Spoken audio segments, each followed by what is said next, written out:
நண்பர்கள் அனைவருக்கும் வணக்கம். இன்னைக்கு எங்க வீட்டுல சண்டே ஸ்பெஷலா சேலம் விஷ்ணு குக்கிங் சேனல் சார்பா என்ன செய்ய போறோம்னு பாத்தீங்கன்னா, இன்னைக்கு கிராமத்து ஸ்டைல ஒரு மீன் குழம்பு. அதுக்கு வந்து மீனை வெட்டி கடையில இருந்து வாங்கிட்டு வந்துட்டேன். அதுக்கு தேவையான இன்கிரீடியன்ஸ் எண்ணெயை கொஞ்சம் ஊற்றிக்கணும். அதுக்கப்புறம் பார்த்தீங்கன்னா இந்த கடுகு வெந்தயத்தை கொஞ்சம் ஒரு ஸ்பூன் கடுகு, கொஞ்சம் வெந்தயம், கொஞ்சம் உளுத்தம்பருப்பை போட்டு அதை நல்லா ஃப்ரை பண்ணணும். அடுத்தது இப்போ வந்து சின்ன வெங்காயம் ஒரு 10 சின்ன வெங்காயத்தை போட்டுட்டு, அப்புறம் 10 பல்லு பூண்டு, கொஞ்சம் தக்காளி, கொஞ்சம் கருவேப்பிலை, புளி கரைச்சல், ஒரு எலுமிச்சம்பழ அளவு புளியை ரெடி பண்ணி கரைச்சி வச்சுருக்கிறேன். அடுத்தது கொஞ்சம் தேங்காய் பால் எடுத்து வச்சுருக்கேன், தேங்காயை அரைச்சி வச்சுருக்கிறேன். அடுத்தது பார்த்திங்கன்னா அதுக்கு போட வேண்டிய மசாலா, 1 ஸ்பூன் மஞ்சத்தூள், 1.5 ஸ்பூன் மிளகாய்த்தூள், 2 டேபிள் கரண்டி அளவுக்கு மல்லித்தூள். இது தாங்க கொஞ்சம் தேவையான அளவு உப்பு. இப்போ இதுக்கு தேவையான இது இன்க்ரீடியன்ஸை போட்டு இப்போ நான் சமைக்க தயாராகிறேன். பாருங்கள் நண்பர்களே. இப்போ எண்ணெயை ஊற்றியாச்சு. எண்ணெயை ஊற்றிட்டு இப்போ எண்ணெய் வந்து 2 ஸ்பூன் போட்டாச்சு. இது கொதிக்க விட்டுட்டு கடுகு, கொஞ்சம் ஒரு ஸ்பூன் கடுகு, கொஞ்சம் உளுத்தம்பருப்பு, 1 ஸ்பூன் வெந்தயம். இது கொஞ்சம் செட்டிநாட்டு கிராமத்து ஸ்டைலில் செய்யணும். இப்போ இதில் வெந்தயம் 3 பொரியணும், நல்லா பொரியணும். இப்போ வந்து பார்த்தீங்கன்னா கடுகு உளுத்தம்பருப்பு அதில் வெந்தயமும் நல்லா போட்டு எண்ணெயில் போட்டு கடுகு நல்லா வெடித்து தயாராக இருக்குது. இப்போ சின்ன வெங்காயத்தை போடணும். நல்லா ஒரு 200 கிராம் சின்ன வெங்காயத்தை போட வேண்டும். அதில் 10 பூண்டையும் போட்டு வச்சுருக்கிறேன்.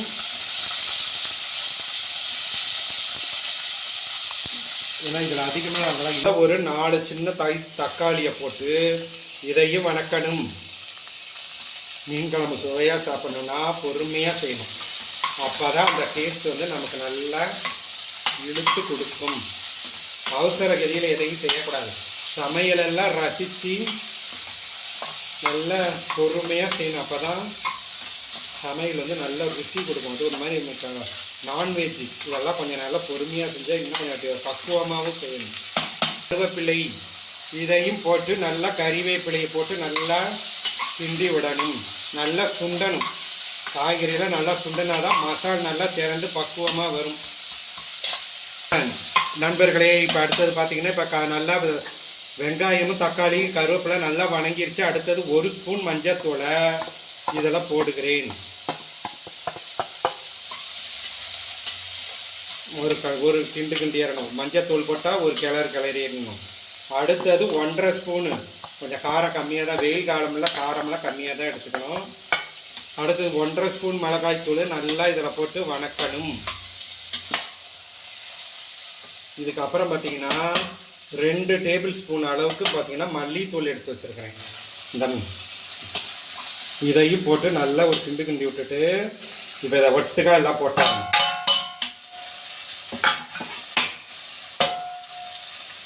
இப்போ இதையும் நல்லா வணக்கணும். நண்பர்களே, மஞ்சத்தூள், மிளகாய்த்தூள், மல்லித்தூள் 3 சம அளவாக எல்லாம் போட்டுட்டேன்.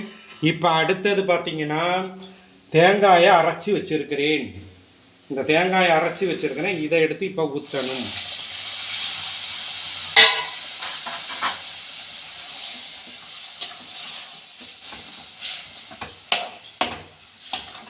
நல்ல சாந்தோட இருக்கும். எலுமிச்சை பழ அளவு புளியை நல்லா கரைச்சி வச்சுருக்கேன். தேங்காய் ஊற்றி 5 நிமிஷம் கழித்து கொதி வந்தோடனே இப்போ இந்த புளி கரைச்சலை ஊற்றணும். ஓகே, இதையும் நல்லா இப்போ ஊற்றியாச்சு. இப்போ மறுபடியும் 2 கிண்டு கிண்டணும். இது நல்லா மிக்ஸ் ஆகணும். எல்லா மசாலும் நல்லா புளி கரைச்சல் வந்துட்டாவே மீனுக்கு ஒரு தனி ருசி வந்துடும். மீன் உப்பு ஒரு கரண்டி அளவு உப்பு, கல் உப்பை போட்டுட்டேன். இப்போ இதை வந்து நல்லா ஒரு கிளறிட்டோம். ஒவ்வொரு தடவையும் மசாலா போட்டாலும் சரி எது போட்டாலும் ஒரு கிண்டிட்டோம்னா நல்லா மிக்ஸ் ஆகிடும். நண்பர்கள், இப்போ பார்த்தீங்கன்னா 1/2 கிலோ மீனை இப்போ ரெடியாக வச்சுருக்கிறேன். இதெல்லாம் போடணும். மீன் சாப்பிடும் போது எனக்கு நாத்தம் தெரியல, ஆனால் கையில் தொட்டால் மட்டும் அதில் ஒரு வாசனை. இது நல்லா இந்தாப்பா இதை வெளியே மிச்ச மீனெல்லாம் இங்கே பார்த்தீங்கன்னா இங்கே வறுவலுக்கு தயாராக இருக்குது. இங்கே வறுவலுக்கு 1 கிலோ மீன் தயாராக வச்சுருக்கிறேன். அது நெக்ஸ்ட்டு பேட்சில் அதை போடுறேன். இப்போ மீன் குழம்புக்கு தலை, வால், 2 நடுப்பகுதியை போட்டு ஒரு மீனை ரெடி பண்ணி வச்சு மீன் குழம்பு ரெடி ஆகிடுச்சு. சூப்பரான செட்டிநாட்டு மீன் குழம்பு தயாராக போகுது. நண்பர்களே, இப்போ மீன் குழம்பு இப்போ உங்களுக்கு நான் இப்போ வந்துட்டு மீன் குழம்பு இப்போ மிக்ஸ் பண்ணி வச்சாச்சு. அடுத்தது பார்த்தீங்கன்னா இப்போ வந்து 1.5 கிலோ மீனை எடுத்து இப்போ வறுவலுக்கு தயார் பண்ணிட்டேன். மீன் குழம்பு சுட சுட சாதம் ரெடி பண்ணியாச்சு. இப்போ மீன் குழம்பு 3 விசில் வந்தோடனே ரெடி ஆகிடும். அடுத்தது பார்த்தீங்கன்னா இப்போ மீன் வறுவலுக்கு இப்போ கல் மீன் இன்னைக்கு போடுறோம். கல் மீனுக்கு தகுந்த வறுவலை இப்போ மசாலா ஏற்கனவே போட்டு ஃபில் பண்ணி வச்சாச்சு. இப்போ இதை வந்து நாங்கள் கல் மீன் தான் இன்றைக்கி ஸ்பெஷல். இப்போலாம் கல் மீன் தானே ஹோட்டல்கள்லேயே அது தானே போடுறாங்க. மீன் மசாலா ஏற்கனவே ரெடி பண்ணி வச்சுட்டேன். ஓரளவுக்கு உங்களுக்கே எல்லாம் தெரிஞ்சிருக்கும் மீன் மசாலா எப்படி போடுறதுன்னு. இப்போ ஒரு பக்கம் வெந்துருச்சு. இப்போ நெக்ஸ்ட்டு பக்கம் திருப்பி போடுறேன்.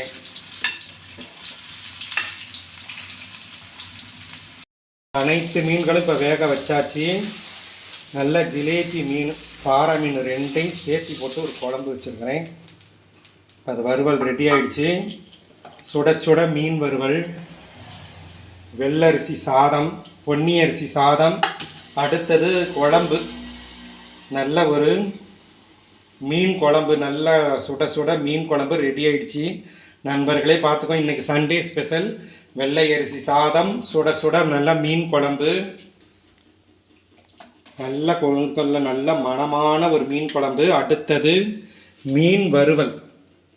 இதுதான் இன்றைக்கி நண்பர்களே.